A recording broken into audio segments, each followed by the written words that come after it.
So, welcome to another episode of the Swamp Inside Florida Athletics. I'm your co-host Anthony Beck, along with my other co-host Marcus Davis, and our homeboy Jerry. He cannot make it today, so it's a two-man booth. Yeah, keep him in your prayers as well. And So, also keep my hometown of Jacksonville, Florida, in your prayers. Also, yes, Jacksonville, and really, honestly, the entire state of Florida, because hurricane season is still going on, people. So we'll get into that and how it affects Florida and their travel plans. But we got a special guest joining us tonight. He's been on with us before. He was on with us last year for the Florida Utah game in Gainesville. He's back for more this year. We got Alex Markham joining us. Alex, thanks for having me, guys. I'm good, guys. You? Other than what you guys are going through, I feel for you guys on that. But I know we've already spent plenty of time talking to Anthony with him bragging about that shiny thing in the background. So, my goodness, I'm doing great, all things considered, people. This is how serious we take our fantasy football. This is how serious it is. Beautiful shiny here. This WWE World Heavyweight Championship belt here. I get it here, and I'm hoping to keep it for another year. I don't want this thing off my shoulders. And what we supposed to do, not you champion? What we supposed to do? Acknowledge me. Who happens to be. Hey, so I'm loving being back, guys. But where's the audience this time? Where's the crowd, huh? Hey man, we had to have a little talk with those people that came on the last time. We was like, hey man, there's a little too many cooks in the kitchen, and some of these pots are overflowing, so we're gonna have to downsize. Some good Georgia conversation, right? Yeah, no, sweet, but it was there. We had to have a little talk with the other co-hosts who couldn't make it with us tonight, but we had to have a talk with him. Like, you kind of threw us for a loop with this one, because we didn't even know they were going to join the show until they joined the show. That's how thrown off we were. Yeah, just I know, a little bit like random guys just popping on here and there. That was so funny. We can promise you there will be no shenanigans like that whatsoever. And then Jerry pops on, right? If Jerry pops on, then we're gonna have to make sure there's not a trail of people behind him. Because if so, there will be shall I say, consequences. Yeah, consequences like removal of name of the podcast logo for a week. A public on-air apology, some suspensions, a fine possibly incoming. Things like that. There'll be a $500 fine for every random person that pops up on you. So if it's three more again, go ahead and cough up the $1,500. Me and Marcus will split it evenly, with me getting 1,000 and him getting 500. Hey, what about me, guys? Damn. Yeah.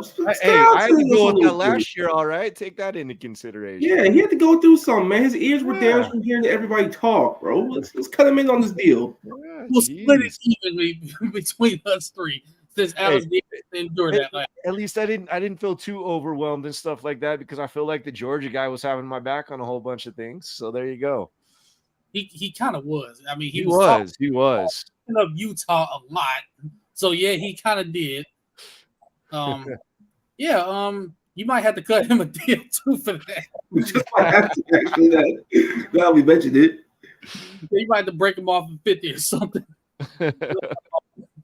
Yeah, speaking of Utah, first of all, we had games this past weekend. They teased us this weekend with the games. Mm-hmm. And by the way, prayers to the state of Hawaii also with what they're doing with the wildfires. That Hawaii team, before we get into it, I will say this. They did not beat Vanderbilt. They played very inspired. They actually played really well, and that was actually a great game. So I was happy to see that those guys. Man, I mean, I honestly thought Vanderbilt was gonna fumble the bag. I really did, but I got scared there for a minute for Vanderbilt. I was like, Vandy, are you okay? Like, what are we doing here? But like again, I mean, and it was funny. I was watching College Game Day, and two of the guys actually did pick Hawaii to win And the main reason wasn't even football; it was the fact that they were playing for something a lot more, and you could see it out there when they were playing. Yeah. Like you can really tell. Like they were playing for the entire state. I mean, dude, that's the thing when it comes to that Polynesian community, man. And I mean, I can speak on this from seeing it all those years over at Utah, right? Because Utah's got a very predominant Polynesian roster, and that's something that within Whittingham's press conference today, he actually made sure to mention this Maui fund that Utah is trying to help with, that one of their old players is overseeing. But yeah, I mean, when you put those guys, I mean, most people, right, when you put their backs to the wall, crazy and amazing things happen. But especially that community, man, they're some of the most fierce and loyal and just good-hearted people that you can never count those guys out. Yeah, you're definitely 100% correct about that. They teased us with the football this weekend, but it is now officially week 1, and we all know the kickoff of week 1. We're not even going to worry about Missouri and whoever the heck they're playing on the SC Network. Nobody's going to watch that. Everybody's eyeballs is going to be on ESPN Thursday night at 8 o'clock Eastern time in Salt Lake City for the rematch between Florida and Utah. Florida will be headed out to Utah, and they're actually going to be headed out tomorrow. They're going to head to Dallas and stay the night there and then fly into Salt Lake City on Wednesday from Dallas because of the hurricane. I think Gaines was under a hurricane watch, I want to say. So they're leaving a day early, and they're going to get in the Salt Lake City on Wednesday from Dallas. So it should be a great game. Alex is with us to break this game down. So, Alex, I guess my first question is, you know what? Screw it. We gonna go ahead and rip the Band-Aid off. We're gonna get right into it. We're not even gonna mess around. Hey, but you see that big elephant trunk that's in the room with us right now, peeking through the door? I believe I do, and I believe it has the words quarterback situation on it. It does, not to mention it. Alex, we got to ask, what's the situation with Cam Rising and the rest of the quarterbacks? Well, yeah. So when it comes to Cam, okay, if there's anybody that would come back, within what it was the 2nd or 3rd of January, right, and then having the opportunity to come back now, Cam's somebody I would never bet against. He's just the ultimate competitor, and he's gonna go out there. It doesn't matter how beat up he is. He's gonna go out there if he's allowed to and try to push through it, because when it comes down to it, any team that has Cam Rising on it, they're a better team when they have him out on the field. It's just the way he wills his guys and inspires them. He's close. They've held it extremely close to the chest. Even if I fully knew, if I told you guys, I think I actually made this comment about something last year. If I was to say something, my media pass would be taken away. But no, it's been one of those where it's some of the, God bless the local media. Some of them kind of drove me nuts a little bit, where even though Whittingham has given the time frame and stuck to it the entire time and said the steps and so on and so forth, at the start of fall camp, they constantly asked it. And it's like, I'm literally sitting back like, dude, like, why? None of this is going to change. Like, it's literally going to come down to the last week, and that's what it is. If you get around the program, there's some interesting vibes and feelings where, they could just be messing with everybody, but at the same time too, I do think that they're feeling better about where Cam is now in the process. I still just don't see him necessarily starting that game. I can see him potentially being cleared, and then, if they feel like something's not working with the backup plan that they have in place, then maybe putting him in. But yeah, really, when it comes down to it, Utah would love to, have the opportunity at the CFP. Cam would love to have an opportunity at all these awards. It's the conference that's important, and so that's the big thing that everybody's got to keep in mind, that they're going to play it cautious. Utah has to rely on the surgeon in this situation to clear him. It's not even necessarily the team doctors and Cam say it's straight up the surgeon. So they need to do an MRI and they need to do an on-field test. They've been really coy about that recently on whether that's happened or not. So I don't know if that's happened in the last few days. But when it comes to the other two, there's plenty of questions with that. There's a lot of potential, and then there's a lot of I don't know. I don't know the words to use on it, right? So like Bryson Barnes, everybody's seen him play in the Rose Bowl the 2 times that Cam got hurt and he came in. Did an admirable job in the first one 2 years ago. This last year, I feel like, the staff gives him praise for it, which granted he was thrown into a bad situation, but feel like he could have done better, right? The only other real track record for Barnes is he started one game. Other than that, he's had mop-up time. He started one game, and it was a last-minute thing where Cam couldn't go. Like it was probably like 10 minutes before the game, and so they threw him out there, and Utah won. But the reality of it is, granted, people will give him his praise for winning the first game he started. But if you go back and you watch that tape, he made a lot of very risky throws when he had easy throws over the middle. If he makes those throws, which were a lot of times from the hash to the sideline, you guys are going to have 1 to 2 pick sixes. That's the one concern about Bryson is he's got a high football IQ. He's a good football player. He just needs to know his limitations and play within the offense. Nate Johnson is a guy that really intriguing. So throughout 4 games of last season, Utah brought him in as a change of pace guy, and he's electric. Whittingham, when he was on the coaches show recently, they were trying to talk about comparisons for him, and the ultimate one he gave was like old school Anton Randall L, right? But he actually took the comparison from a running standpoint, right? To Anthony Richardson. And he said, Nate Johnson is one of those guys that anytime he has the ball in his hands, he can house it for 70, 80 yards, and so it's the choice between a higher floor and less risk, and somebody that's had the big game experience, whether you want to call it, great or not, right, with his performances, or somebody that's high risk, high reward that has also really started to show a much better arm than everybody expected initially, and just can really, really ignite an offense when he gets going. So it's going to be interesting.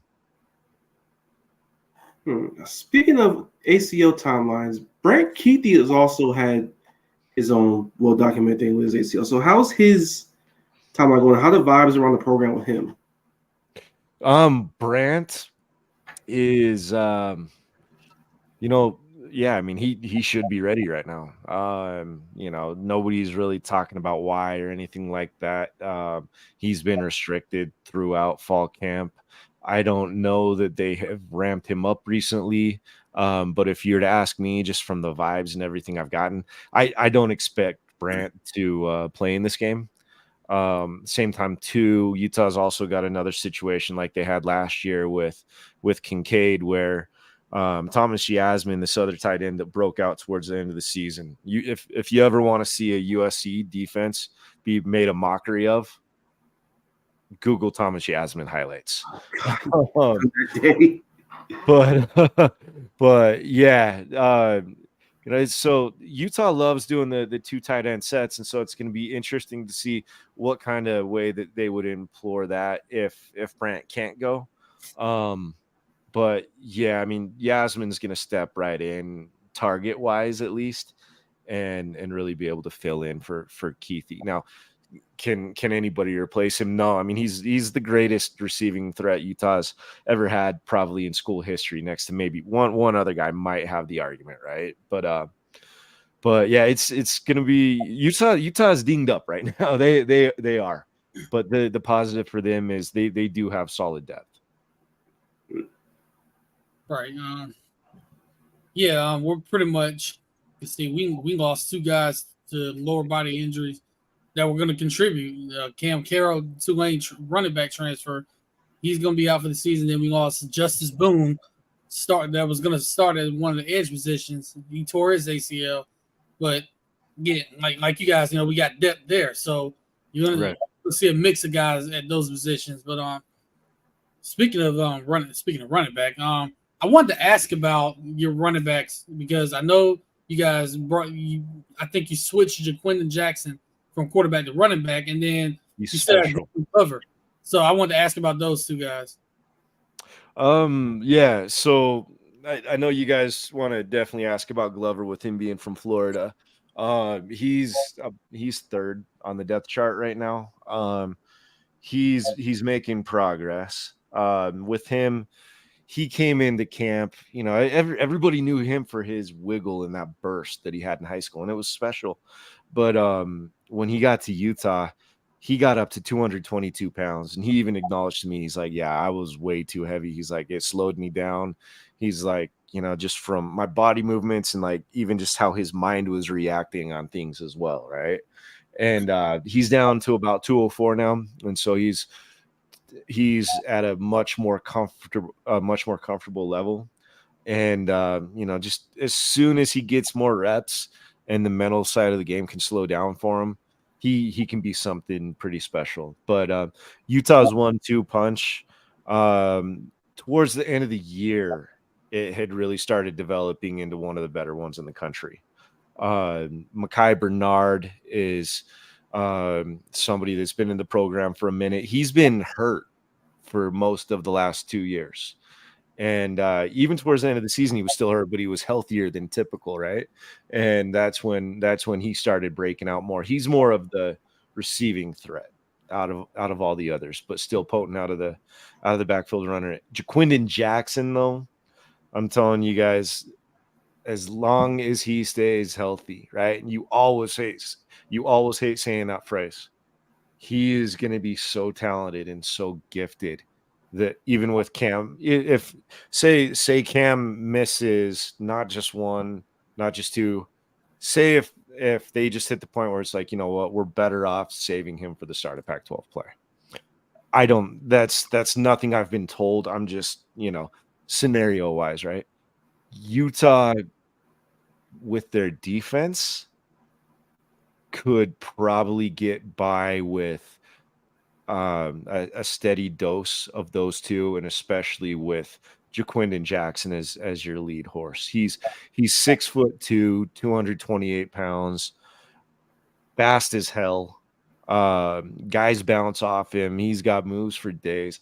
It's freaky how this guy moves at that size, but at the same time too, I mean, you guys saw what Anthony Richardson was doing from the quarterback position last year, and even bigger weight. So right. It's a good group. And Marcus has to live with that for the next 15 to 20 years. So I'm sleeping well at night. Just know that. Fill me in on this, because if I remember right, last year somebody wasn't sold on Anthony Richardson going into that game. Was that you, Marcus, or what are you talking about? I might have been, because he's such an enigma as a quarterback. Where he has the ability, he has it up here, he has the physical talents, but he had periods where he was hurt in the year before, because he was going to probably play a big role for us, especially in the Alabama game the year before, but he got hurt, so he couldn't really do what he wanted to do. QB contest with Emory Jones, all that stuff. We didn't really know for sure what he was going to be. Now, granted, in the Utah game, he was a cheat code. He was the reason our offense clicked as well as it did at that point. And the way we were able to ball. And the year progressed, his inexperience showed. And the physical talent was there, but he just didn't have the experience necessary to really take the step that I expected him to do. But he'll be fine in Indianapolis. He's got a good coaching staff there. He's got the work ethic. He'll be fine. Marcus, I got to correct you on something. What you got? We, in 2021, we all knew what he was going to be. Somebody else who's no longer associated with our program didn't know that. Hey, Or man. flat out didn't care, which is why he's no longer associated with the program. Oh, damn on. Hey, he also didn't play Damian Pierce all that much. So, Exactly. yeah. Hey, and I gotta say this too, if we're talking about some of the guys from last year. So Mo Diabate, I think he's gonna stick with the Browns. He's doing extremely well right now. But what the hell was Florida teaching their guys with how to tackle? Because he got to Utah and it took him half the damn season to start tackling right. Because if you guys remember back to that damn play where he's rushing Richardson goes to pump fake and he throws his arms up instead of finishing the damn tackle. That changes the game. We were teaching people that It's not a Utah technique. We were teaching tackling. We all think we were doing any of that. We didn't know what the word tackle was last year. We didn't even know what that. Utah didn't either the first game though. Like he was the one after we lost to LSU in 2021, and they asked him about the defensive coordinator and what the players were. He literally avoided the question, just said we do what we're told. Like we just do what we're told. Like he was literally the one that did it. So that tells you everything you need to know about what was going on. Plus, that man was playing completely out of position for no reason. He is not an inside linebacker by any stretch of the imagination. You know what was really cool though at the end of last season, and you know some Florida fans will like and appreciate this. Some of them will be like, "Oh, screw him." So it was crazy at the end of the Pac-12 championship game. They were not letting the media down on the field. Like it was a shit show. Excuse my language. And like it was just it was bad. Anyways, so I'm trying to see anything I can, and all of a sudden I hear him over in the stands. He's yelling up to his family, and it was really cool. I actually put it out on Twitter. But he's like, see, I told you this would happen. This is exactly why I came here. I came here for this. Like stuff.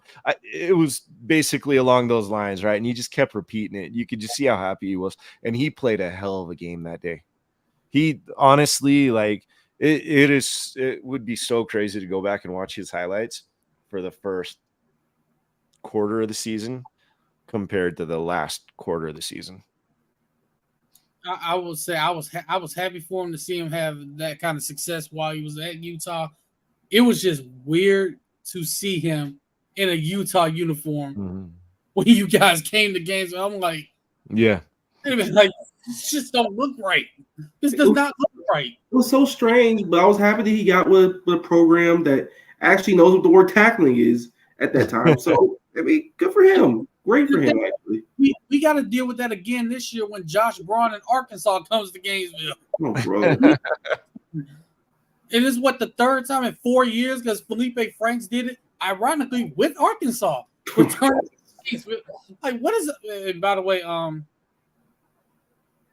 DeMarcus, you do know we're undefeated in return games into the swamp, right? That we are. So, but gotta also ask about the receiver position, because I know one of the guys in Micah Pittman. We saw him at Oregon, and we saw him at Florida State, and he was pretty productive at both places.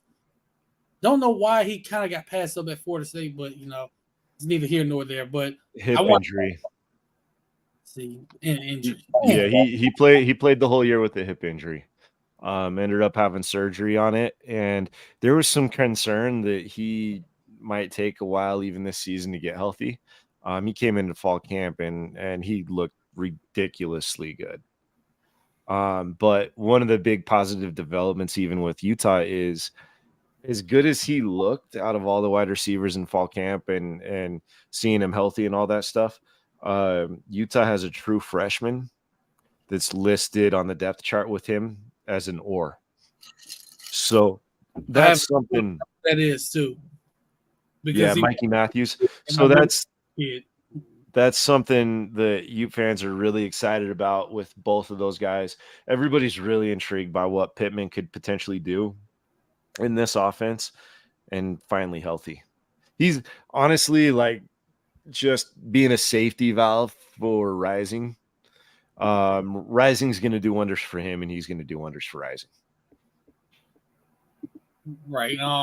And I know that true freshman you're talking about, Mikey Matthews. I love that kid and his game, what he brings to the table. Yeah. And the fact that he ended up going to Utah is honestly wild to me because I'm looking at his film like, why are none of the big schools like really pursuing this guy? What is the issue? He's 5'8". That'll do it. 5'8", 5'9". Personally, I don't care what his height is. If he help me in football games, I want him on my team. Right. Tell Steve Smith that about being 5'8" or 5'9", right? So yeah, exactly. no. And he ends up being one of the best receivers. Well, he is the best receiver in Panthers football history. Let's be honest. Productive. Let's put it this way with Steve Smith. If you mix highlights of just him and Barry Sanders as offensive players running the football and everything and scoring all those touchdowns, you never have to watch another highlight again. Those two combined, oh my God, that would be one hell of a highlight compilation. Just because their moves and just like you think you have them tackled, and next thing you know, they're 20, 30 yards down the damn field. Right. That sounds a lot like our defense. They get tacklings like 30 yards down the field. Oh God. Yeah, tired of seeing it. Or busted coverage where guy from Tennessee's running 90 yards down the field. Hey, that was your guy. You just let him run by. Trade me. Did you really have to rehash that, though, EB? Yeah, you kind of let him into it, Marcus. I did a little bit. I ain't gonna lie. I let him into that. He's a guy over the middle. But anyway, switching gears over to the other side of the ball. Utah's always been known to have a reputation of fielding solid to very good defenses on pretty much every year like clockwork. So what's the general consensus around the program about this year's unit? So first off, let me eat my crow from last year because I can't remember which one of you guys was mocking me for it. But I was talking about how Utah had about 6 guys that could pretty much start at the majority of Power 5 schools at defensive tackle. I mean, I would still say that was the case. Here was the problem. 2 of them were relatives, and they were pretty checked out that game and actually quit the team the following week. And another one of them ended up quitting the team and then coming back on the team towards the end of the season. So he quit the team before that game. So that the group of 6 I was talking about got thinned out really damn fast. But yeah, that was nuts. But yeah, so sorry. Repeat the question for me, and I was like, what's the feeling about the program about this year's unit on defense? Mm-hmm. So going into this game, there's probably a few guys that are on the that are starters on the depth chart that might not play on Thursday. Okay. But just within talking with everybody, it's guys at their positions of strength. Really, when it comes down to it, I'd been hearing this, and then Eric Weddle actually let the cat out of the bag about a conversation that he had with Utah defensive coordinator Morgan Scalley, who believes that this defense could rival the 2019 defense that Utah had. And that 2019 defense is arguably the best defense this school's ever had. They're extremely deep at a lot of positions. Even the areas that everybody was initially worried about, they're not worried about them after fall camp. So yeah, I mean that's how Utah rolls, you know. And what's crazy is Utah's always had a solid defense. They've always had a solid 1 and 2 deep ever since even joining the Pac-12. The biggest thing these last 5+ years that's really made a difference is, you know, granted, they've got some better stuff on offense compared to what they used to have depth-wise, but you factor in the fact that defense has always been so damn good.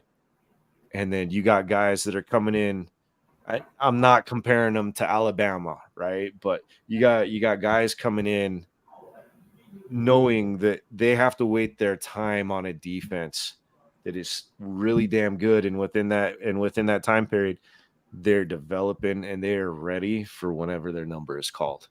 And so that's, Utah's been really fortunate where for the most part they've had guys come in and just wait their turn and then just blossom. And that's kind of what you're seeing with some of the stuff that's developing depth wise this year. That, and they ended up doing really well defensively in the transfer portal. Yeah, honestly, I think both defenses did. When you look at the guys that went to both schools. So for me, question I have is also on special teams. Like, what do you think about the special teams? Return game. Like, how's that looking? It's a good question. So we weren't able to go to fall camp. I mean, we would go and just be able to interview. If we were seeing them do anything, it was literally just like they were doing position drills, and it wasn't even like really with the ball. So the interesting thing with that stuff is, if I remember correctly, Pittman is the punt returner. Okay. They're extremely excited about that. Yeah. So Pittman's the punt returner. Now, from there, when it comes down to it, the backup punt returner is Sione Vaki, safety. He played wide receiver in high school and all that stuff. But I think what they're trying to do and accomplish there is he's a pretty lethal dude, but at the same time too, he's solid. He's consistent. They rely, they know they can depend on him, right? And so you got one guy that is like the game breaker that can bust into the house at any point in time, breaking all those tackles. And then you got another guy that's just solid and reliable. I can't recall who the starting kickoff returner is. I don't think that's Pittman. Let me actually look at that real fast here.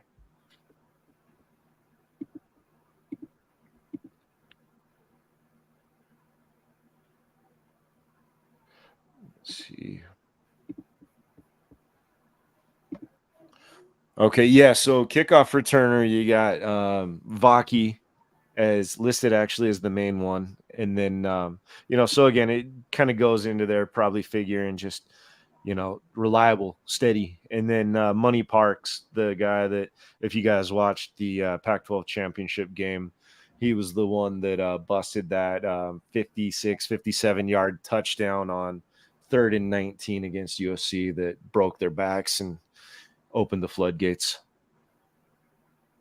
Oh yeah, I remember that. That play was amazing. Now, speaking of returners, us on our depth chart, it says Trevor Etienne will be the kickoff returner, and for punts, it will be either Ricky Pearsall or Trey Wilson, the freshman.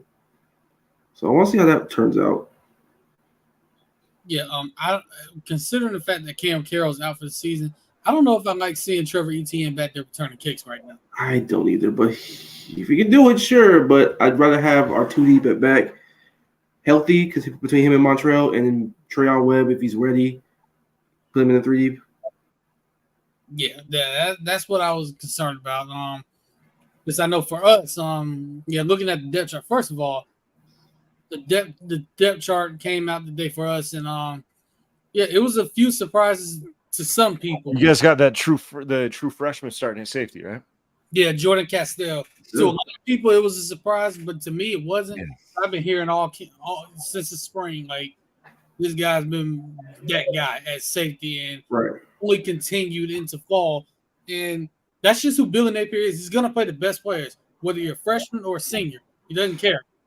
I'll top you on one that it's not necessarily crazy, but when you think of the position and stuff like that, Utah is going to be trotting out a true freshman at left tackle. And Spencer Fano, they are obsessed with him. He showed up in the spring, packed on even more weight, so he's over 300 pounds now. Really athletic, just with how he moves his feet. Really smart. he won that battle fair and square. I mean, they have really good options that they could have put at left tackle. And he's Whittingham yesterday was comparing him to a guy that is in the I believe he's in the Panthers Ring of Honor, Jordan Gross, when Jordan played at Utah. So that's about as high as a compliment as you can get for a Utah offensive lineman. So definitely, it's so cool to always see like the true freshmen that are able to break in and play immediately. I mean, like we were talking about before we all jumped on here, you know, the kid from USC, you know, and that was just, that kid's special, you know. So anytime those guys break out like that, man. And speaking of that, you just knew it when you watched this film, and then in the All-American game, it's like you pretty much knew once he stepped on campus, yeah, there's no way he's not playing, and he showed why. Now, with a punt, I think it was a punt return for a touchdown, a kickoff return for a touchdown, and then before that, you know, he catches his first pass and he takes it to the house. So just elite stuff out there, great speed, just the way he plays the game. He looks like a veteran out there, and you're going to see that with some of these freshmen. You know, some of these guys are going to come in and start and look like veterans out there, like pretty much like it just comes natural to them. And speaking of left tackles, if you watch LSU this year, and you look at their offensive line, you're going to see a weird number for their left tackle. What is it? Will Campbell will be wearing number 7. Oh, he's giving him the 7? They gave him number 7. Oh, wow. If you follow LSU, that's one of the sacred numbers. That is the sacred number. Like, they give that to your leader, and they give it to your best player. Huh. That's crazy. That's cool. That's going to be, it is, but it's going to be weird seeing a left tackle trotting out there wearing number 7. Hey, man, single digits is slimming, especially from an offensive lineman out there. Shout out to him. We're going to be like, is he playing tight end? Oh, wait, no, that's the left tackle. Wait a minute. Right. Like, why is he blocking? Why is he doing a kick step? Then next thing you know, you're going to see him run out for a pass. Like, what the hell? Oh, he's the tackle over now. So he's eligible. Well, then. But now, looking at our depth chart, there is one thing that I do notice that's pretty glaring, especially in some positions, is that you'll see next to the years, you'll see sophomore, you'll see freshman, you'll see redshirt sophomore, see some juniors here, some seniors there, but it's a young team. It is a young football team. Talented, but nonetheless young. Yeah. But then Utah's got that same situation where it's like they'll have to replace Rising next year when they move into the Big 12. But it's a young group over at Utah too. So it's kind of crazy to see what they've done the last few years and sit back and it's like you figure out quarterback, this team's not going to have a drop off. Right. And I'm looking at both of these teams and as we're discussing this, is a lot of similarities. You know, both teams are young, they're very talented, but we're going to be relying on young teams. So looking at both of them, I mean, they're kind of built similarly too, but I'm looking at Utah. One thing that concerns me about Utah going into this game is really, I just keep going back to this offensive line that you guys have. Like the offensive line, we talked about the defensive line and how their defense is usually one of the best units in the country. I can literally say the same thing about Utah's offensive line. They're always really solid every single year. So one thing that I'm looking at is, can Florida's defensive line generate a push up front, you know, and cause some disruption? Because you talked about Jaquindon Jackson. If he gets any space, yeah, I'm going to be concerned, legitimately concerned all game long. Jaquindon's talented, man. I mean, look at it this way too. Like, you know, I mentioned Fano being at left tackle.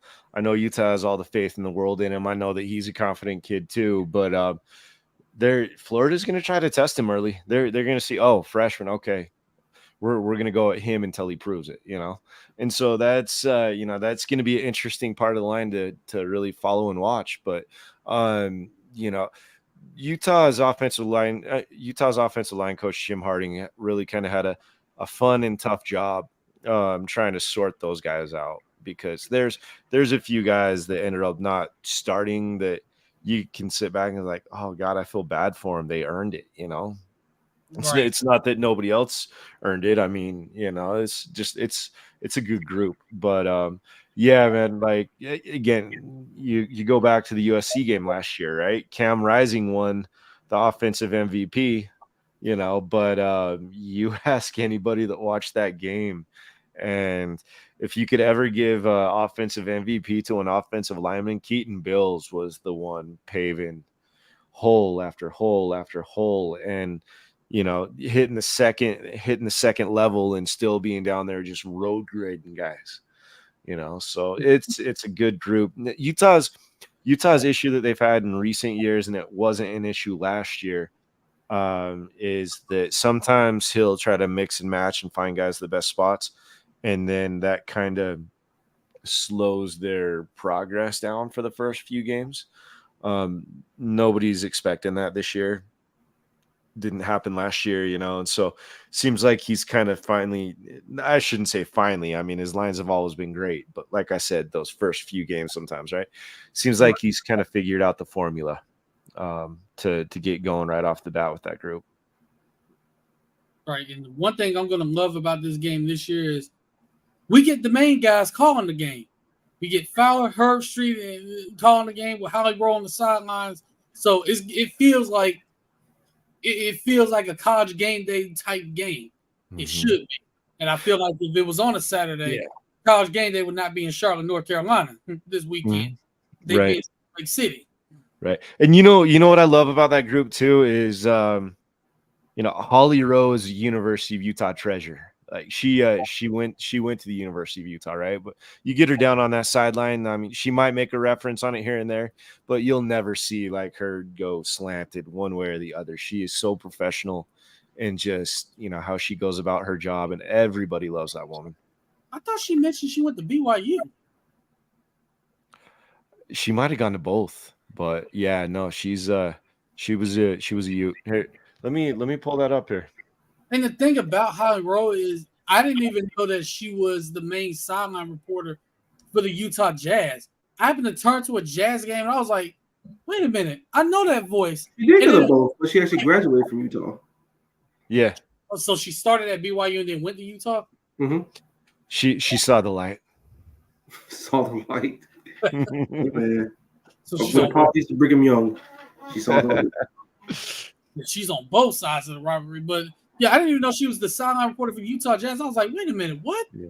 Because they showed her. I was like, I did not know this. Because I know she calls basketball. She's on basketball calls. She's nonstop.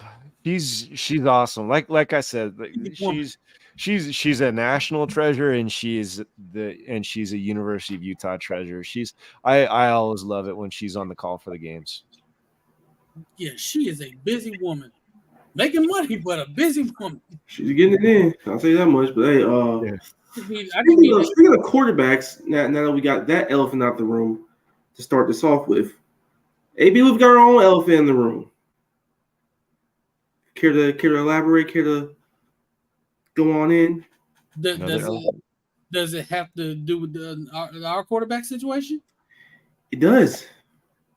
Yeah. So wanted to ask, what is Kyle Whittingham saying about Graham Mertz and what he expects to see from him?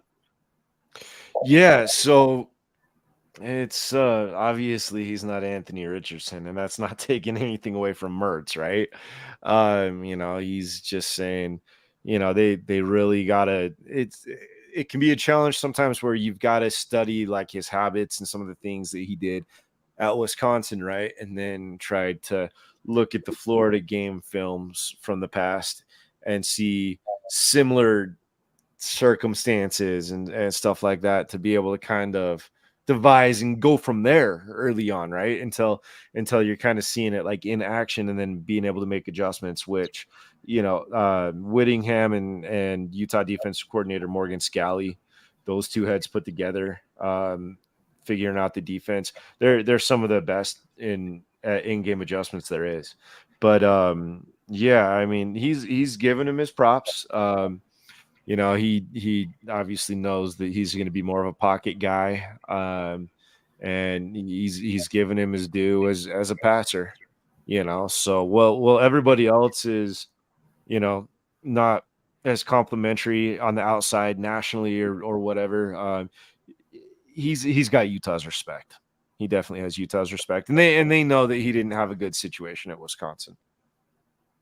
You know it's a bad situation at Wisconsin when you're watching a video of a guy talking about the situation, and he mentions that the coaching staff that got fired at Wisconsin literally admitted to Billy Napier that they misused him. Yeah, I heard something like that recently. I didn't know that they said that. Okay. They actually told Billy Napier because he scanned all the quarterbacks and said Mertz was his guy. And so he talked with that staff, and they pretty much say, yeah, we kind of screwed up with him. Yeah, Paul Chris, when they did go to Napier, he was like, yeah, we didn't have the greatest situation of all time ever. Didn't use him as well as we probably should have. Didn't use it to his strengths, which is more so being a play-action passer in the intermediate part of the field. It was a kind of a jumble mess at Wisconsin, and they did stay at the Napier. That was mentioned. It almost makes – I hope it makes some Gator fans that didn't like him wonder, maybe the guy is better than they're giving him credit for. Maybe you guys have a reverse situation than what Utah had with Charlie Brewer. That was a dumpster fire. Yeah, I do remember that situation very well. And it's why Cam Rising took the job in the first place. It's possible, man. Like some guys that transfer to certain places, they don't really have as much success at their previous stops, and they go somewhere and they get to a situation where either it's something that's tailor-made to their abilities, or for some, the light just comes on maybe 2 or 3 years a little later, and it just took a change of scenery. It happened with Bo Nix at Oregon. Yeah, that's what I was just going to say. I love seeing what Bo Nix is doing out there. I mean, he was a complete afterthought after a minute with Auburn. Yeah. I thought it was just okay. He's a case, he'll start some games here. He might be a solid veteran backup. Then he turns around, damn, they're in the Heisman race. Michael Penix going to Washington as well. It was a weird situation in Indiana. Goes out to Seattle. He puts up an excellent year himself. So it's like, why not happen with Mertz? I hope it happens for my sake. Yeah, sometimes a change of scenery is all you need. As a matter of fact, did Cam Rising start his career at Utah? No, Texas. I think he was at Texas. He leaves, goes to Utah, becomes one of the best quarterbacks in the country. And so sometimes a change of scenery is literally all you need. And with you guys mentioning Penix and Nix, like I'll give them their due. Obviously Williams, but I mean Whittingham is completely honest when he says he's like, look, if I'm given the option, I ride with Cam Rising. I don't choose anybody else in the entire country, right? And it's crazy. It's been crazy for everybody around Utah to sit back and see, like, 2 years ago, Cam was first team all conference, right? And now all of a sudden he's just being knocked down this rung and being respected, but not really being respected. Like people are like, oh God, well, he won. They're like, how do you bet against the guy that wins? But hey, Penix, Nix, Williams. It's like you mentioned those names, and this guy's quarterbacking the team that's won the Pac-12 the last 2 years. So he could do us all a favor, and I don't know, put his name up there with those quarterbacks because he kind of has something to do with them winning those. It ain't like he's handing the ball off 70 times a game and say, here, go for 4 yards every damn play. No, he's making plays with his own legs, and he's making plays with his arm. He's doing what needs to be done at quarterback, and he's winning games. Right. Not to mention he got hurt in the first USC game last year. Ends up bringing the team back, winning, and then from there, that's when his knee started spiraling on him, and that's when honestly his draft stock started dropping because he was playing through an injury that most guys would have sat out for 3 to 4 weeks, and still did it because the team was better with him and willed him to it, and I mean, Utah's not going to complain, man. They love that dude. They absolutely love that dude. I mean, I will admit, I was a little afraid that last drive last year in the game. He made one mistake and he rectified it at one point in the season. I still, to this day, don't know why he did not run that football. And if you go and you look back at the USC tape where they beat them in the last minute, it was the same call, and he read it, and he ran. Yeah, and he ran. Yeah. God, he did not do that the first time. If he would have ran against you guys were screwed. It was like, don't tell me he's actually going to make this decision to throw the ball. Please throw the ball. Push the ball. And he did it. And I was like, oh, my God. Yeah. But look, like, I mean, it's one of those where you guys know how it goes. Even the best players make mistakes. You know? Cam had one of those moments. Cam wants it back. That's one of the reasons why Cam is also so driven to also play in this game, where at the same time, too, it's a very real thing. It could be a very real thing where it's like he's so driven to play in this game and so determined on it. But even if he's cleared, somebody might have to sit back and say, hey, Cam, like, we get it, man, but 1-2 more weeks, you know? Yeah. So. And for competitors like Cam, it's hard to hear that because you want to play. I mean, I didn't play at the college level, but I will go ahead and say this right now. There were times playing in high school where I would get hurt, not even tell the trainers or the coaches because I didn't want to come out the game. Yeah. I'm pretty sure you did the same thing. So yeah, everybody does it. Everybody that's a competitor does that. So, I mean, you're right. Sometimes you have to have that person tell you, hey, know you want to go out there, but you kind of got to dial it back a little bit. Just wait a little bit longer because we want to make sure you're fully healthy. We don't want any setbacks or anything like that. So, I mean, I'm pretty sure that's the main thing you guys are looking at with him. Yeah. Oh, 100%. I mean, we like anybody that covers the team can sit back and say, I mean, anybody around the Utes would remember back to, Britton Covey blew his knee out. Utah's really good wide receiver and kick returner. He's the punt returner for the Eagles right now. He blew his knee out in the Pac-12 championship game. Oh God, I can't remember what year it was right off the top of my head.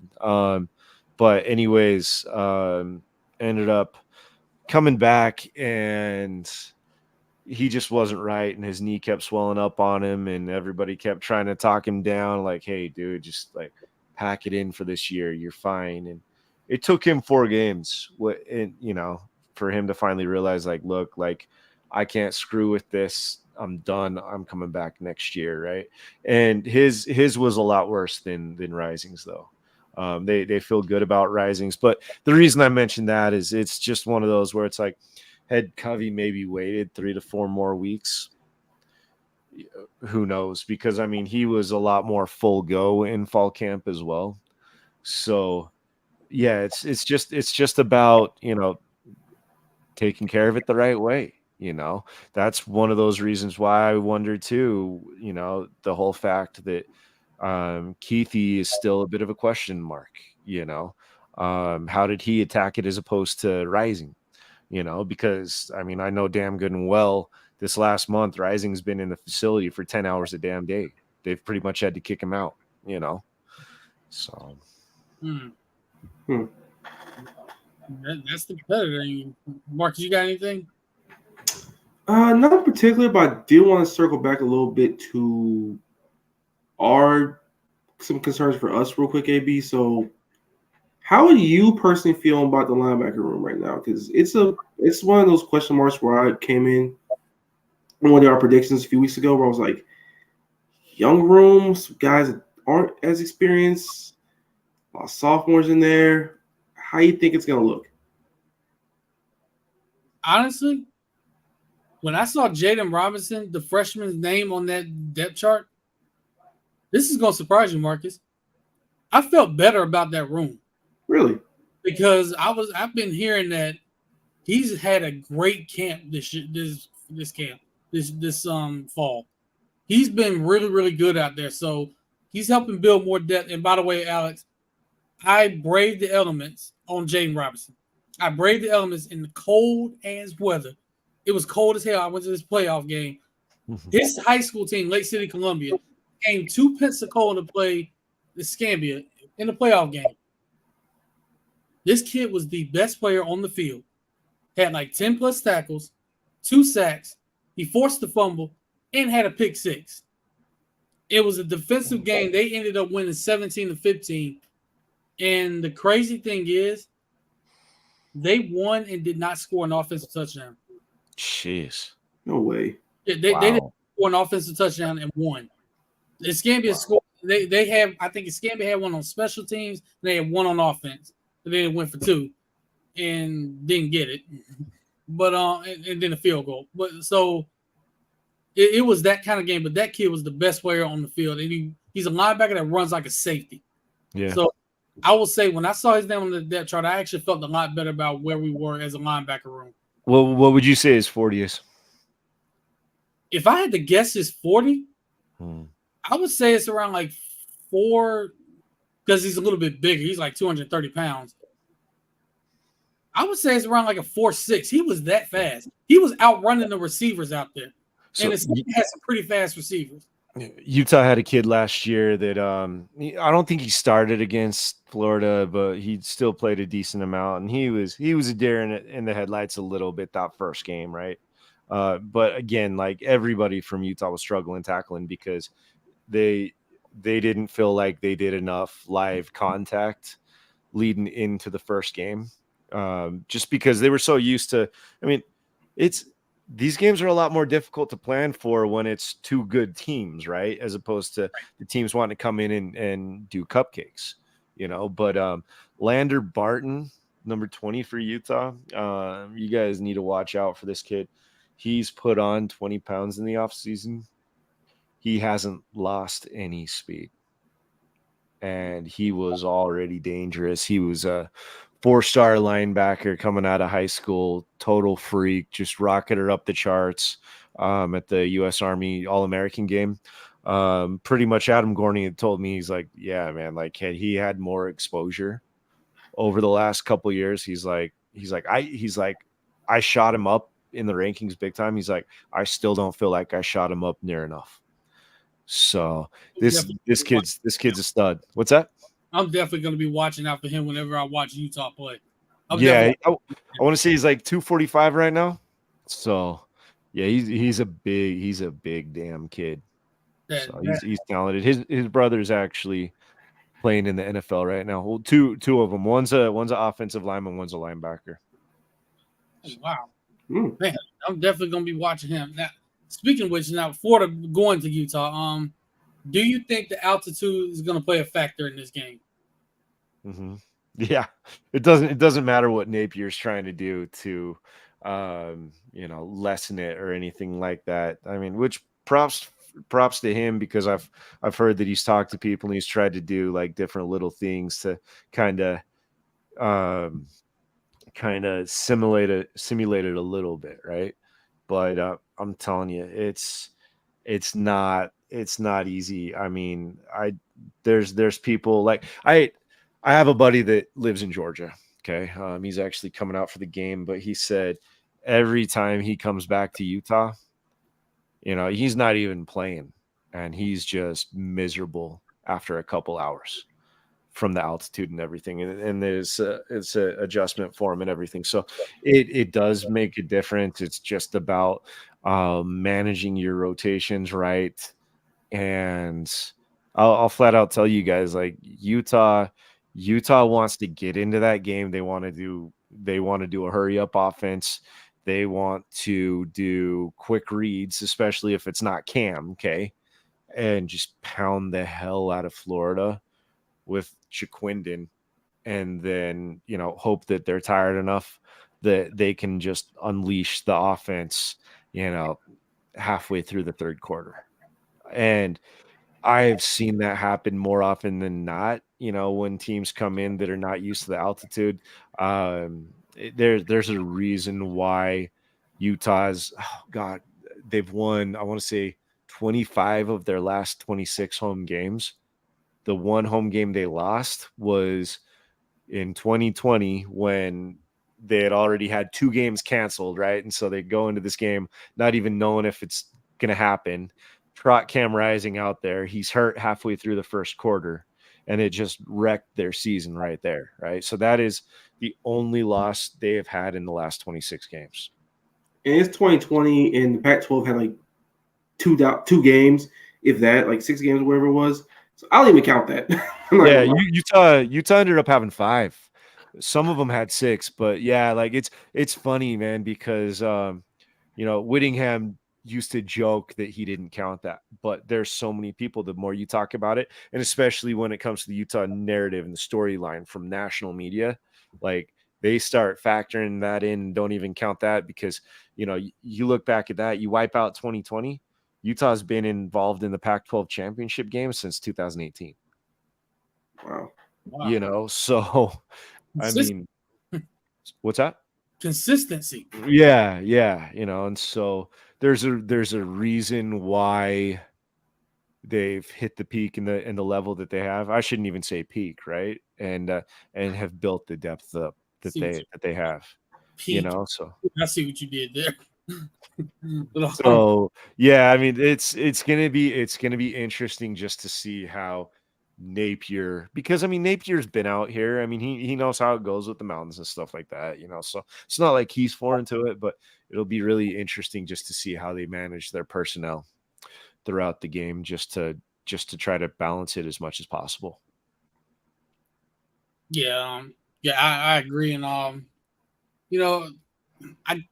because it's different. It's different with the humidity in Florida, so like you don't have to worry about. You have to worry about it, but it's not the same. Utah didn't throw on their pads until maybe 15-20 minutes before game time last year, if you guys remember that. So that's how they were trying to balance it with the humidity. Yeah, I remember guys like you seen like the whole clip on the sidelines, the guys throwing up. I was like, oh my goodness. He's done it. He's done it like 2 or 3 times to Travis Broughton. Yeah.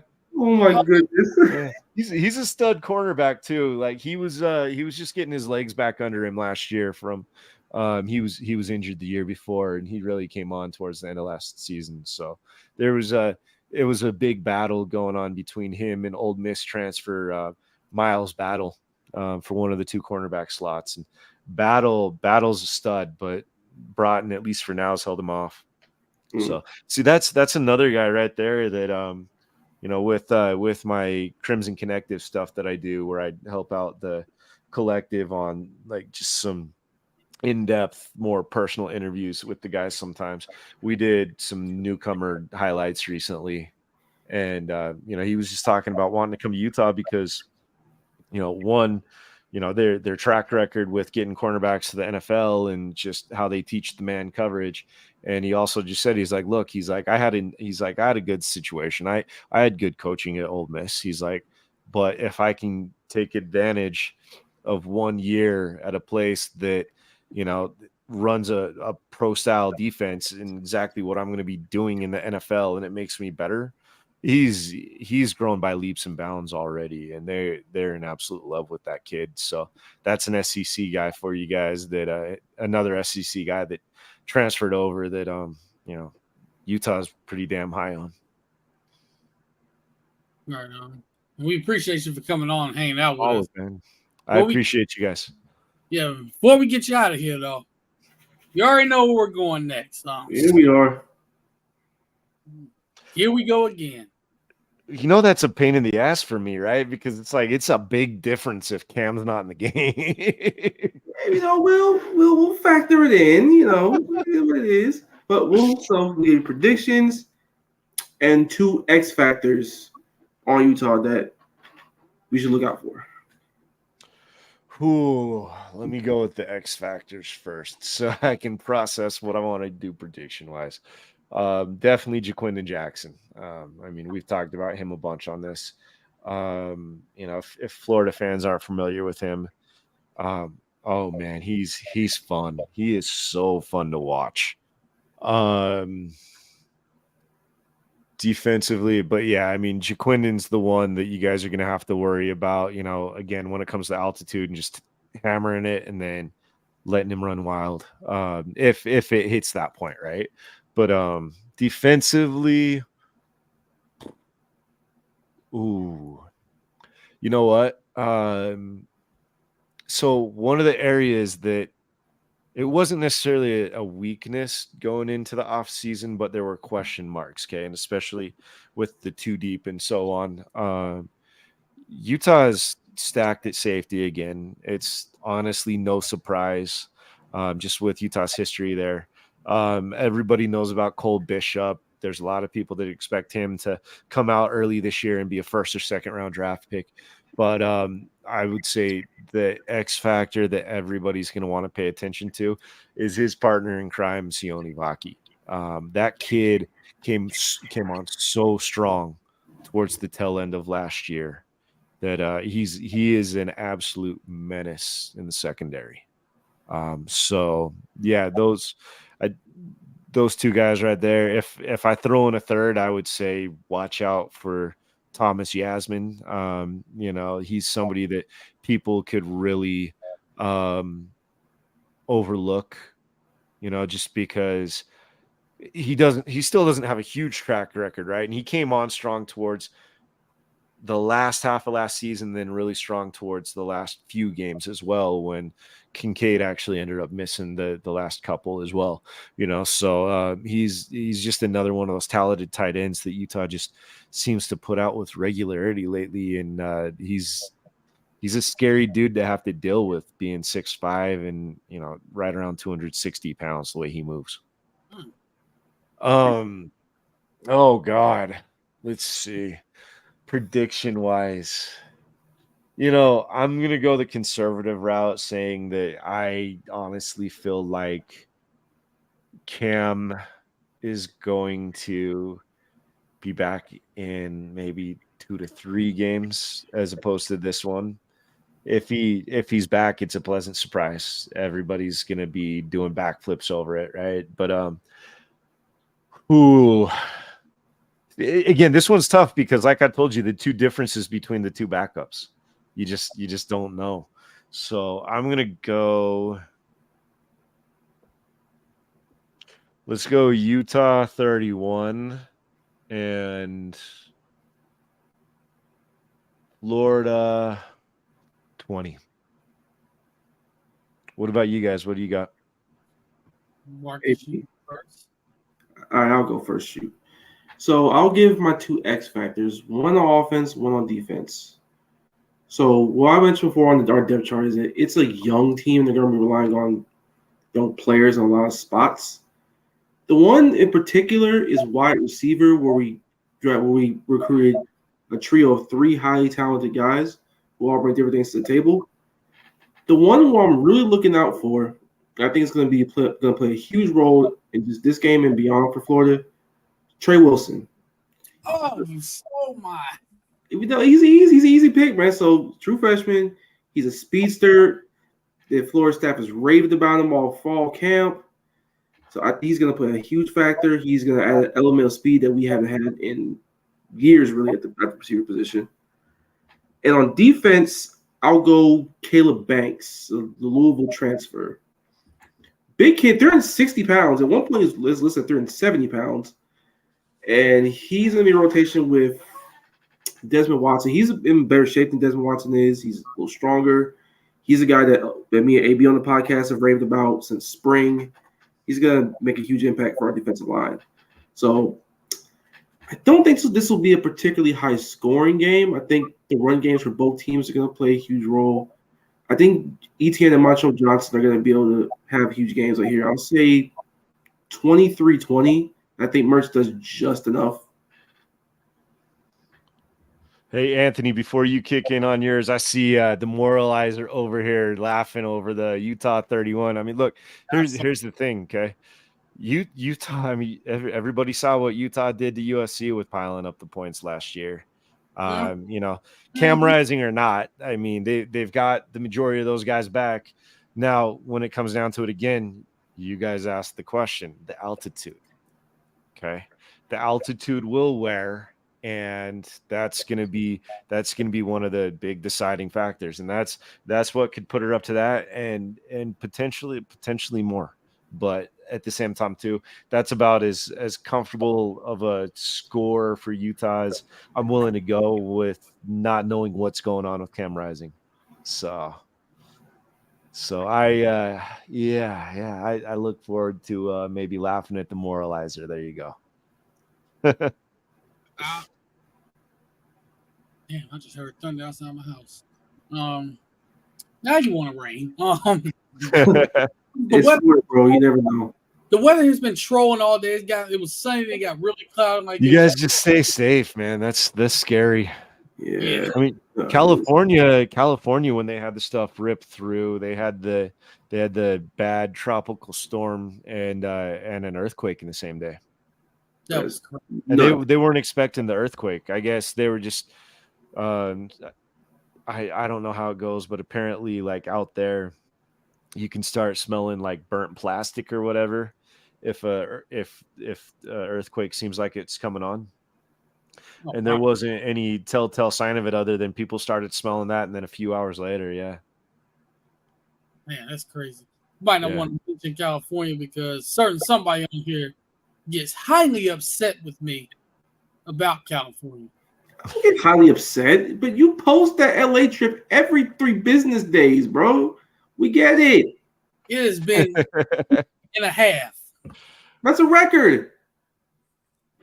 No, see, what happened is I went out there and I took so many pictures that I just couldn't post them all at once. So I kind of spaced them out. No, you don't. And the little music to it that goes with it. But the same music. Hey, the picture on Rodeo Drive with the Rodeo Drive song. Come on now. That was not the same. That's the first time ever you didn't switch it up.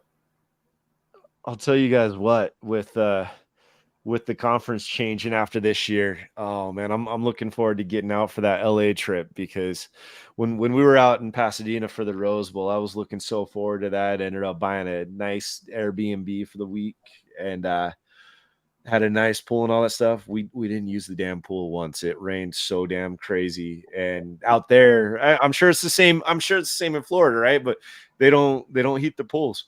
So I dipped my toes in it. I'm like, oh hell no.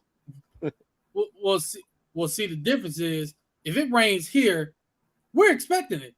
It rains there, it's going to be a surprise. Because when I was out there, in Florida, would be trolling too sometimes. Because in one part of the day it's nice, sunny, clear skies, and then next part of the day in the afternoon, at random times in the summer, typhoon out there. Yep, it'll start pouring down. That was crazy when I was out there last year for the game.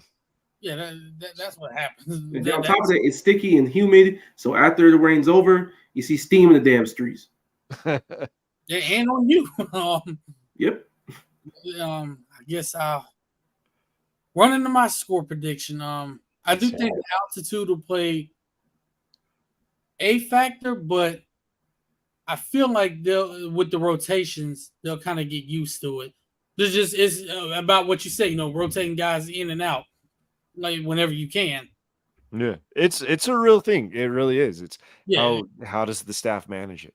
Yeah, that's very true. You have to, which is easier said than done too. Yeah, yeah. Oh. I think one of the differences for me. Well, first of all, I'll give my 2 X factors, even though Marcus stole really both of mine, so I got to pick a different one on. I want you to have Livingston and tight end. How about that?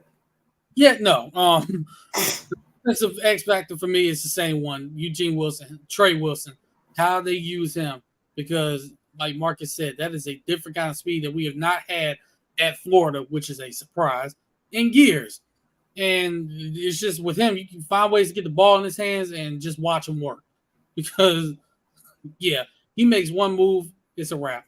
And the crazy thing is, he's not even the fastest player on the team. That would be the other freshman, Aiden Mizell. Yep. But see. Yeah, let's just say if you're doing straight line running, you might as well just be waving up to him. Thank you, Jerry.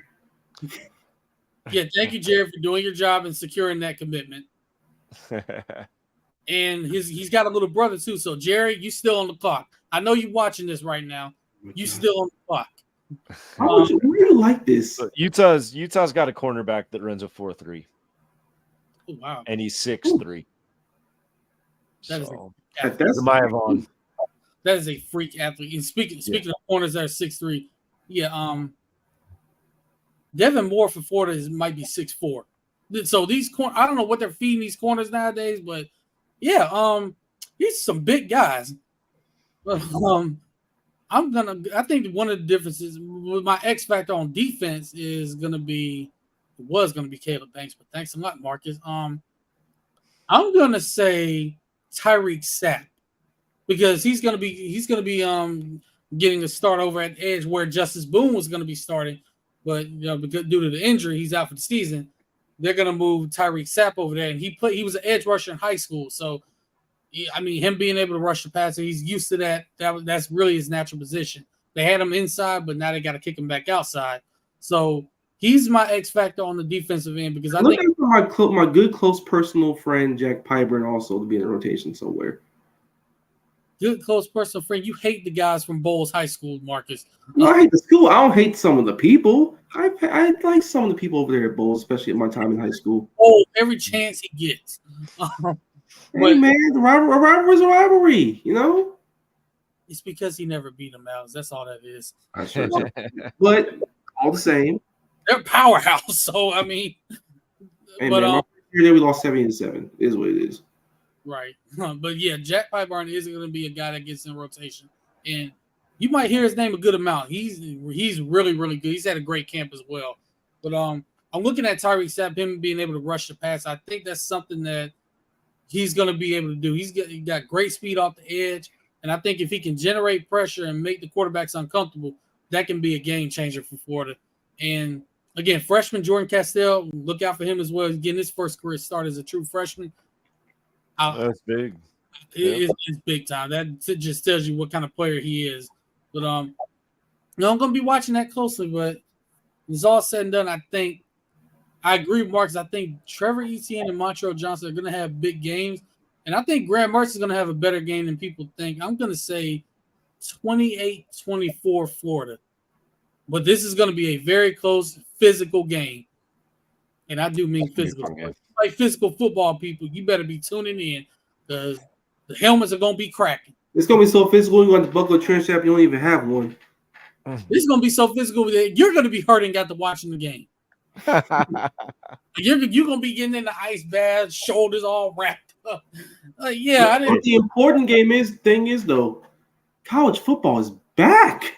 I love it. Finally, we got depth charts. You got a game like this week 1. I mean, come on, it doesn't get better than that. You get this on Thursday night. You get South Carolina, North Carolina on Saturday night. I'm definitely tuning into that game. That's going to be a great game. And then Sunday, you get another rematch in Orlando with Florida State and LSU. And Florida State fans, yes, Harold Perkins will be playing in this game this time. So, yes, Jordan Travis has to worry about getting ran down because he probably will. That if you talk about a freak athlete, there you go, right there. Just letting everybody know, AB has money coming in on LSU that game. Just putting it out there. I don't have money coming in. maybe $20 here, $30 there. Is that how you won the belt? Not fantasy football. Well, I will tell you this. Streets is saying, AB. Streets is saying you used your winnings from a couple of clandestine operations in the gambling world to fund your habit of collecting belts. Alex, I was this close to not even making the playoffs in my league. It took a miracle from one of my receivers, that receiver, Stephon Diggs. Thank you. And by miracle, the check cleared. No, he had a big game. And I backdoored my way into the playoffs, got the very last spot. And then all of a sudden, all my players just got really hot in the playoffs. You see, what I mean by the check cleared is that he convinced someone to swing a trade for Stephon Diggs, and he threw a little under-the-table payment to the commissioner to let the trade go through. No, I drafted Stephon Diggs and actually made. Hey, that happens more than people want to admit. Anthony, come on, fess up. See, exactly. I saw that smile too. You saw that smile. Mm-hmm. No, not y'all.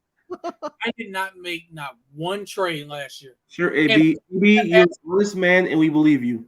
No, people kept asking me because I had Christian Kirk as well. They kept asking me for him. They kept trying to ask me for Stephon Diggs, CeeDee Lamb. They were trying to throw anybody to try to make deals where I'm like, no, I'm good. No. Why won't you make a trade? I'm good with what I have. And it got me the belt. Okay. All right. So I did not make one trade. I've had people trying to make multiple trades already. And I'm like, no. I love Dak Prescott, but no, I'm good with my quarterback situation with Lamar Jackson. I'm good. Likely story. Like, I'm good. That's your story and you're sticking to it? No, that's my story, and it's the truth. Okay. I did not trade. All right, Marcus. If it was legit, you know what you and me would probably be saying? I want to deal with it. There we go. Look, I am now a 3-time champ in fantasy football. Does not mean I'm doing anything. I'm not. Hey, man, like any good wrestling heel, you do anything to keep your title. I'm going to have to send you guys, like I said, Salt City Swagger. It's the belt dude that does stuff out here. You guys are going to like his stuff. I'm still on the fact this man said, just like the WWE, do anything you can to keep it. No. There were no low blows involved. Hey, bro. There's belt shots as well. There's steel chairs. There's interference from people in your stable. Everything is pro wrestling, AB. Just it is what it is. I hate to do this because it hurts my heart to do this because I'm still hurt by this. There was no Bray Wyatt lights going off and all of a sudden to come back on that dispute. None of that happened. Okay. All right. And RIP Bray Wyatt. Prayers to your family. That was that one hurt. If you're a wrestling fan, that one hurt. Bad. Dude, I was recording a podcast and found it live on air. It is what it is. Wrestling podcast, and they were live. I'm watching this, and they broke the news on there. Marcus's face was, Yeah. Damn, that's crazy. I know. I saw the video that he did like 4 hours before he died. It was crazy. So, I don't know. No fun. Yeah, this is definitely a great episode, a great show, man. We definitely appreciate you coming back on. You guys are always fun. I appreciate it. Yeah, we got to find a way to get Utah and Florida to keep playing every year. And maybe if Florida wins this year, you actually have to show up next week and wear a Gator shirt. I'm just kidding. Hey man, ADs get them deals done, man. We like these games. They've been fun. Hey, I might if my buddy's out here. So here's the funny thing with my buddy. Okay, so he's a Gators fan and a Ute fan. So when he was out there last year, he took endless crap for it because he was trying to act all cool with everybody that I associate with out here. And like they're thinking he's a good dude the day before, right? All of a sudden he shows up to the game and he's wearing his Gator gear and everybody's like, man, dude, like you played us. What the hell? What this? What that? He's like, no. Next year when I'm out at Utah, I'm in my Utah gear. So he's one of those guys. But so if the Gators win, he's probably got a Gator shirt in his backpack. I was gonna say, he's gonna have a Gator shirt on. Yeah. So maybe I'd have to take a picture for you. But when Utah wins, I'm just gonna have to mail you guys Utah shirts. You guys can keep them too. How's that? Yeah. Anybody around who's getting recruited by Utah, yeah, I got a shirt for you. A little slide bag, some goodies in it, if you would. But yeah, Alex, let everybody know where they can follow you and read your articles and everything. Absolutely, yeah. So Twitter, X, whatever the hell you want to call it now, it's always Twitter to me, right? But yeah. So at A Markham Rivals. So yeah, the publisher of UteNation.com over at Rivals. I've also started a fun little thing. Anthony's actually going to be on it for us with my guy Cole Bagley. Doing just fun little thing, kind of like we're doing here. I think that one only went like 25 minutes though, huh, Anthony? Yeah. So see, I'm more fun. It's just it's easy for us three to just go back and banter and laugh our asses off, and all of a sudden it's almost an hour and a half, and it's like, how the hell did that happen? But no, we appreciated you jumping on, so I'll get that over to you so everybody can be seeing that too.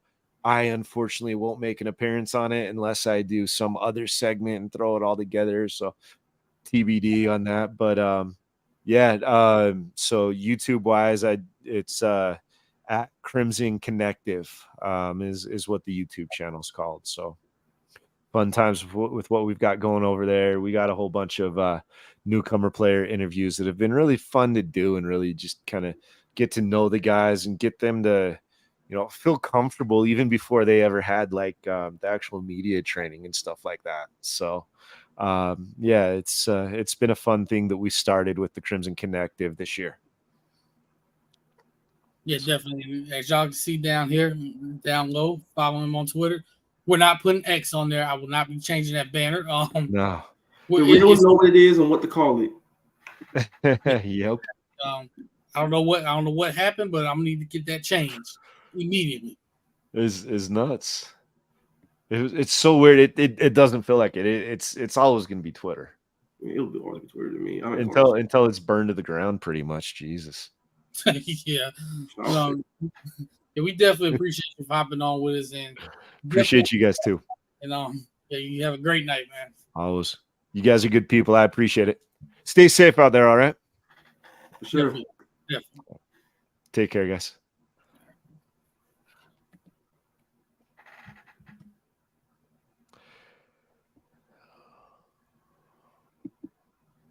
It was Alex Markham, fellas. Man, what a great show.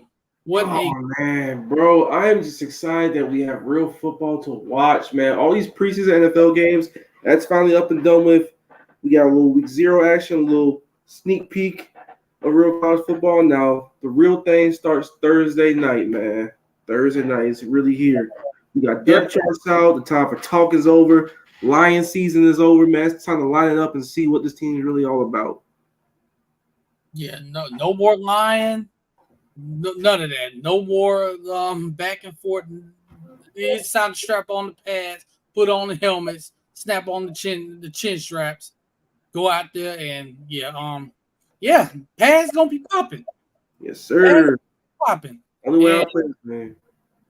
And by the way, I'm just gonna go ahead and put out this disclaimer right now. This is for all my ladies out there. We love y'all. You guys are you women, you ladies are beautiful. But from this point on, oh boy, from Thursday until Monday, us men will be busy. We will not be doing any shopping. There will be no chick flicks being put on television.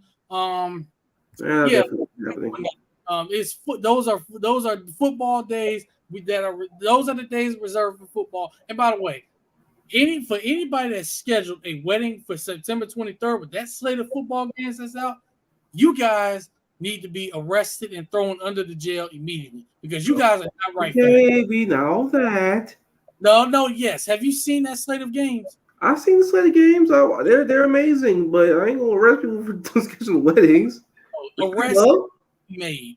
Like somebody got to do something, postpone the wedding for that day. You was charge your phone up real nice and be on your phone during the reception. Go to the open bar if it has one. Watch it right there. Respect love. Oh, I respect love. Just move that wedding 2 days later. Move it to a Monday, September 25th. Who we know? But hey, because back to the point of those are football days from Thursday to Monday. Don't do it. Hey man, you know what happens the next week though? Guess what's back that week? The NFL. Oh yeah. We definitely. Romy, you got to do the NBC music.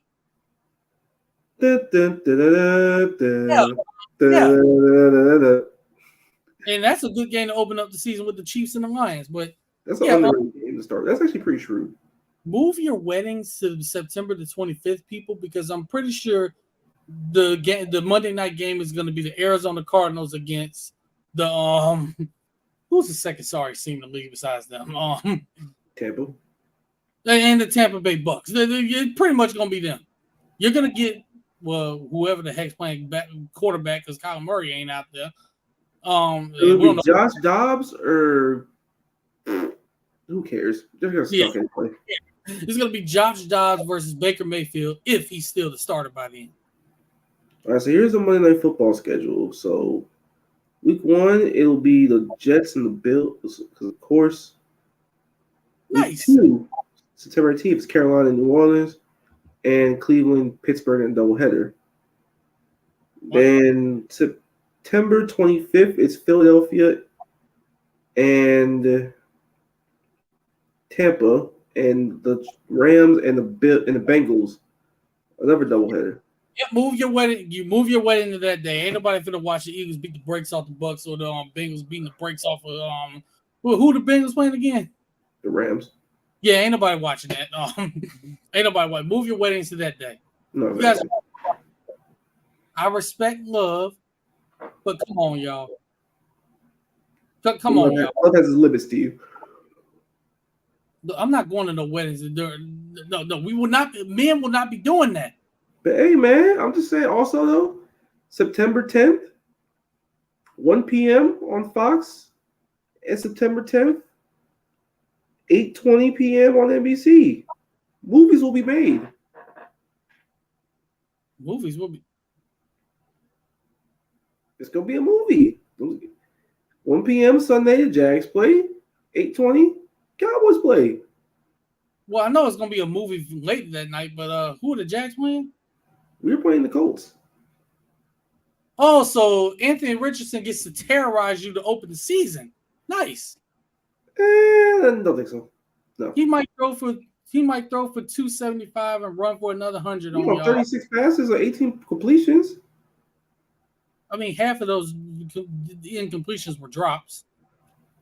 It's gonna happen again. This team is not gonna be that good. Trust me. What if he does that and they beat y'all? What are you gonna do? Laugh about it. Bridge. We're on in Kansas City. He pulled up. Oh, you're on the Kansas City. Oh, so you basically be being on the 0-2, huh?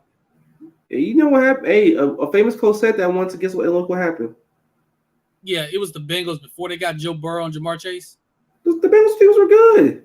No, they weren't. Yes, they were. They were 12 teams. They were terrible. Ickey Woods was still playing for the Bengals. Who said? The ghost of Ickey Woods is still playing for the Bengals, man. Respect the Ickey Shuffle? Yes, I respect the Ickey Shuffle. And by the way, people, bring that commercial back because I love watching it. It's cold cuss. Please bring that back. But Hey, man. But offense though, I'm happy with the Jazz. They're gonna be awesome on offense. Defense will be okay. They'll be good. I'm hopeful. 12 wins on the way. 12. Yeah. That's not unrealistic. Look at our schedule. See, I'm gonna give you 10. Why don't we 10? Hey, did I not get close with your prediction last year? I mean, I said around the same too. Yeah, but you didn't believe it. I did. Well, then again, we went over October, so forgive me for not believing as much. I believed in y'all, and I believed in y'all a little too much because I don't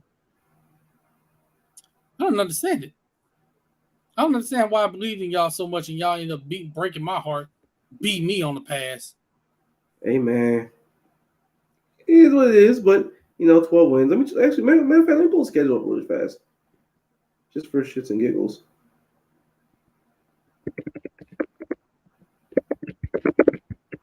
That read it off.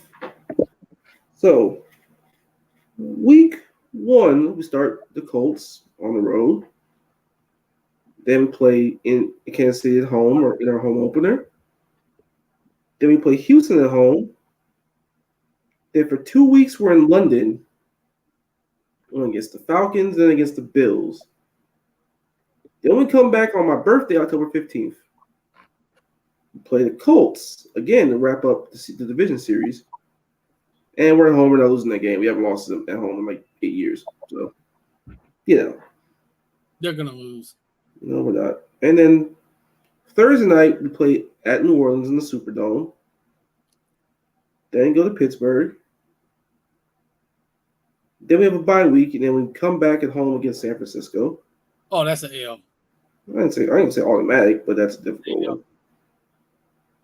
Automatic was difficult, but anyway. Nick Bosa's coming to the state of Florida. So, oh my God. Anyway, after that, we still at home against Tennessee. Then at Houston, finished that part up. Monday night against Cincinnati. L. Then relax. It's at home. That's an L. At home. Don't care, didn't ask. Oh. Don't care, didn't ask. Anyway, we go to Cleveland. That's a dub. Sunday night at home against the Ravens. L. We beat them already last year. Don't think so. Kill you guys. Hmm? Lamar Jackson's gonna kill you guys. Trevor Lawrence gonna kill them too. Don't care. Didn't ask. No, he's not. But okay. Did you not see that fourth quarter last year? Did Lamar Jackson play? Yes. Was he healthy? Yes, he played awesome. No, he wasn't healthy. He played awesome. We did play him when he was healthy. Yes, we did. Yeah, was he healthy? Yes, dumbass. He was healthy.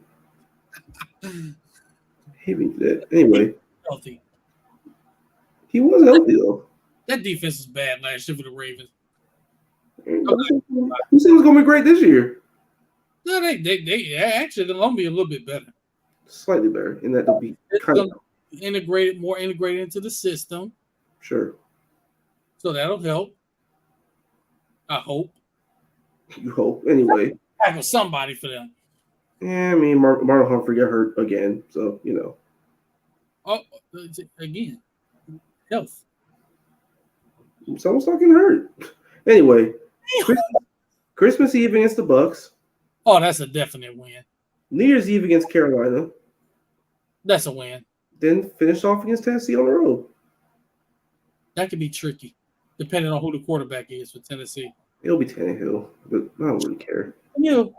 We sure he would have not lost that job by then? No. I mean, because he did get benched last year. He got hurt last year. He got healthy, got benched again, too. No, he got hurt again. He shattered his ankle. Well, guess what? He on a short leash this year. He should be. He's not as good because plus the contract, they're kind of stuck. So, anyway. Final record prediction? Now that I've read it off? 10-7. Why only 10? Because number one, your division is terrible. And number two, y'all schedule's a little bit tougher than you think. Yeah, but Lions games are also at home, though, so I'm not that worried. You should be. I'm not. I mean, Cincinnati going there. Baltimore going there. Those two scare me. They don't scare me that much. They really don't scare me as much. Especially Cincinnati, because that offense, when they're clicking, is generational. Yeah, except when their offensive line is also bad. It's not very generational, though, is it? That is very true. Hopefully they fix that problem. They probably did. Hopefully they did do. They signed Orlando Brown to be their left tackle, and they moved Joe Williams over. Hopefully the guys they signed last year are healthy, like Kappa and who else was it? They signed Alex Kappa and they signed the center from the page. Oh, Ted Karras. So hopefully they got it together. If everybody stays healthy. They did lose like two guys, and they're both their starting safeties, though. And the Jags are good. They're definitely going to miss Jawan Taylor. No, we're not. Yes, I don't care what you say. They're going to miss Jawan Taylor. Anton Harrison better. Don't care. Yes, but because he's unproven. What do you think Jawan Taylor is? Proven. Not really. Did he get a contract? Yeah, because he came in at the perfect time because he had one good season out of 4, and the Chiefs needed an offensive lineman. So they gave him a shit ton of money. J Money, I'm gonna type in what we think about the USC game.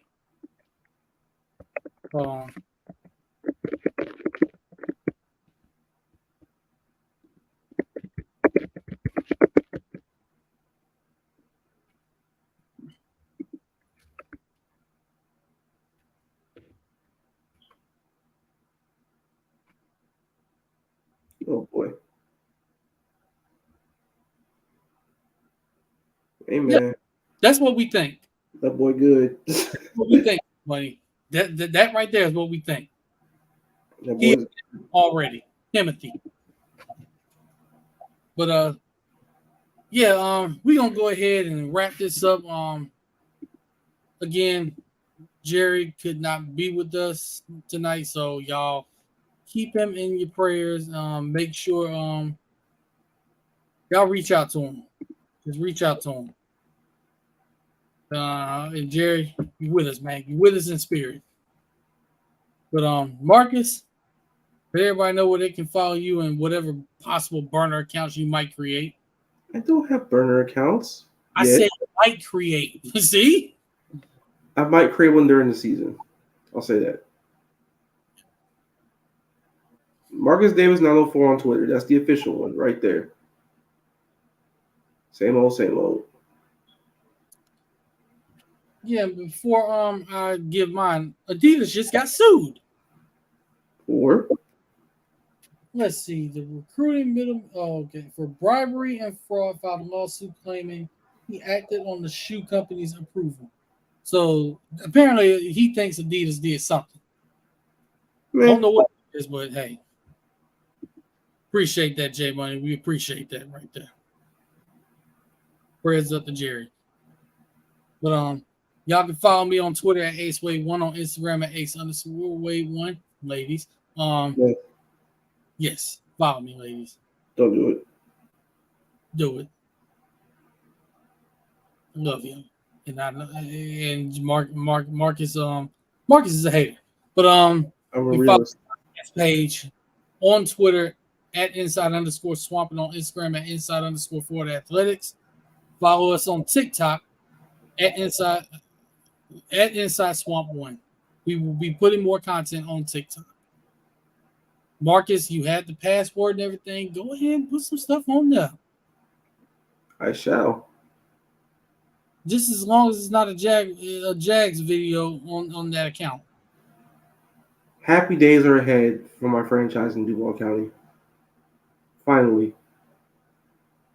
Unless they go 4-13. If they do, I'm up in the glick and doing it to myself. What? Dang. God. But yeah, Marcus, wait, you had a song to do. For the sake of this podcast, I'll take the song. All right, let me reach into my playlist and see what we got. All right. I'm gonna go back to the 50s on us. I'm not gonna go to the 50s on you, Jesus. 60s with Motown. No. Respect Motown? I'm not going all the way back there.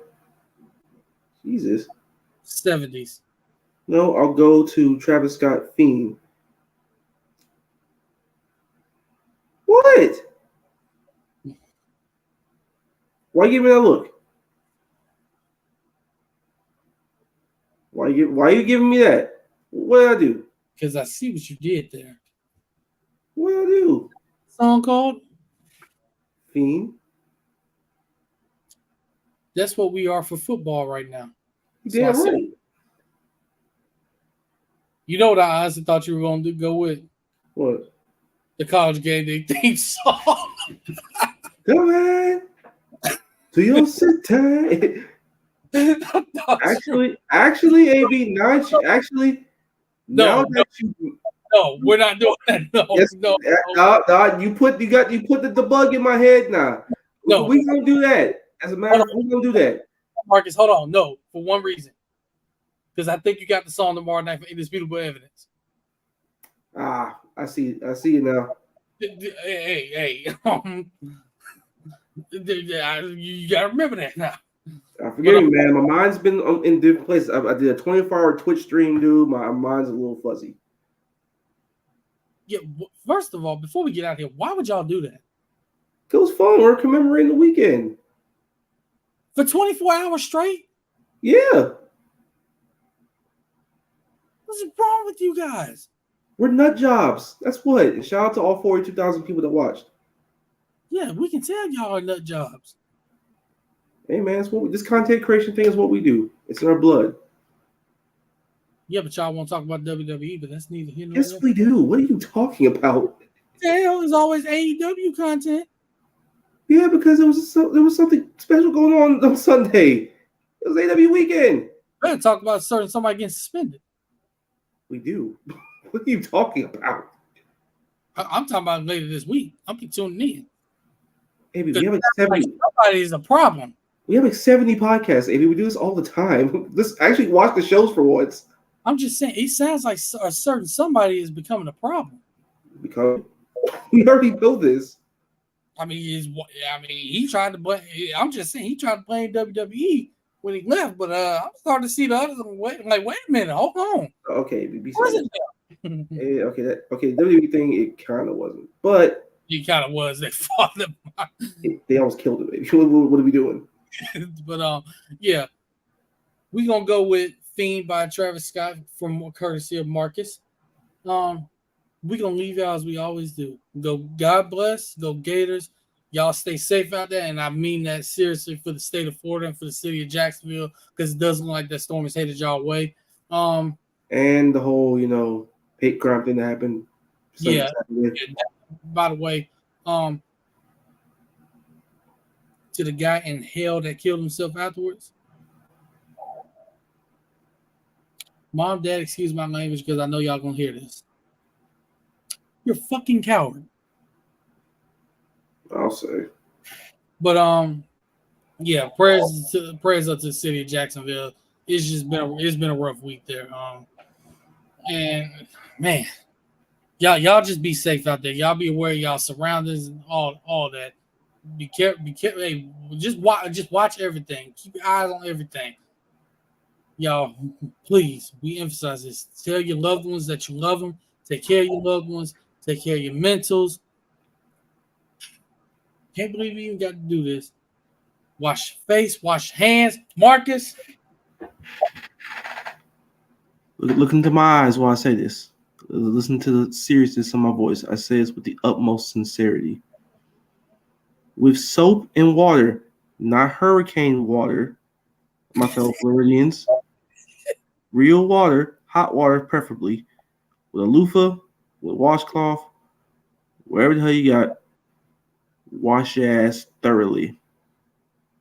Look at my lips while I say this again. Read them. Listen to my tone. Wash them thoroughly. And wear shoes with socks to the movie theater. Thank you. Or don't. No, ain't no don't. Do it. No, please do it, because if you are shambolic if you're not. Something wrong. Try to smell your feet and try to smell 13-year-old tuna at the bottom of it. We ain't trying to see your gout. We ain't trying to see your bunions. None of that.